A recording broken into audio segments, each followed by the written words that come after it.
Since we're getting a much-needed break from the Cup Series and the fact that the Truck Series is returning to Rockingham for the first time since 2013, this happens to be one of those special circumstances where I think a paint scheme review is needed. So you know what that means. There's paint schemes to review. Let's go. As usual with the Truck Series, about half of the teams didn't put their paint schemes on NASCAR.com.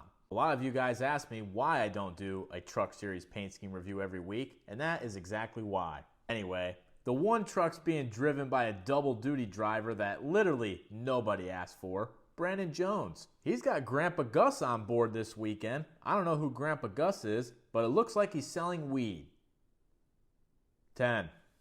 Tony Breidinger unfortunately brought what looked like a test truck to Bristol last weekend, was running pretty good, and then got taken out by Stuart Friesen. The good news this week, though, Tony, is that at least you have a sponsor, and this paint scheme fucks. That's about all I got, though. 10. Another double-duty driver that nobody asked for, Sammy Smith. We all know that the Spire paint schemes pretty much completely fucking suck, and the Truck Series is no different. 4. Although you cannot go wrong with the HendrickCars.com paint scheme. 9. I must admit, Corey Heim is another factor of why I'm doing a Truck Series paint scheme review this week. I didn't realize Corey was such a fan. Now that I know, I feel terrible that I don't do a Truck Series review every week. Thanks for watching every week, Corey, and thanks for always having a badass looking paint scheme. 10.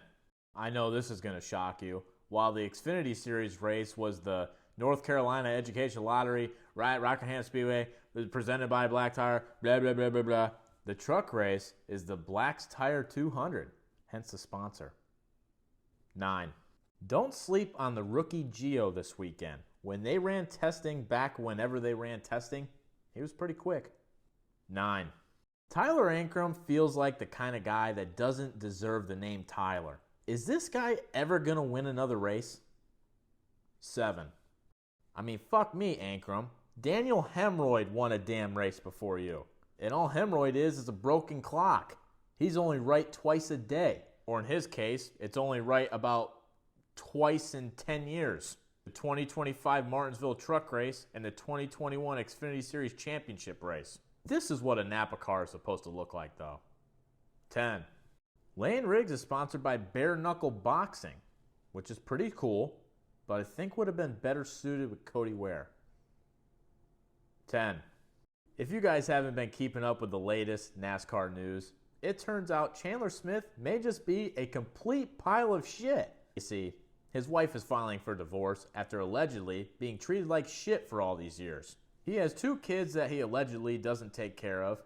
He apparently doesn't let her have any friends, doesn't let her see her family, and when she did leave to go see her family, she came back and gave him the divorce papers, in which he responded by calling up her mother and saying that he was going to commit blank. I understand there's multiple sides to every story, but based on what's come out, Chandler, you're a scumbag. 0. This JF Electric has to be on the verge of bankruptcy, or Matt Mills' father must own it. I don't know. 8. Bailey Curry actually had a really good race going at Bristol until he had some problems. Would have been pretty cool to see him get his first win. 7. I really want to pull for Caden Honeycutt every week, but I just can't pull for a guy that runs a paint scheme that makes me think the same thoughts as Chandler Smith. 3.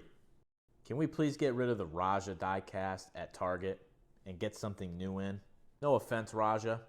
I don't want your diecast. Sorry. 9.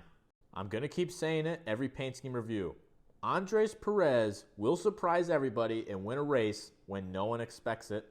I just hope I have money on him when it happens. 6. This is the closest thing the Truck Series has to an Easter paint scheme this weekend. Does it count as one, though? No. 3. And again, Jack Wood still somehow has a top ride. Make it make sense. 6. And paint scheme of the week goes to, I'm going to give it to my boy Corey. The paint schemes in the Truck Series are a lot like the teams. They're either really good or they pretty much fucking suck. Obviously, we know what category Corey falls under. See ya.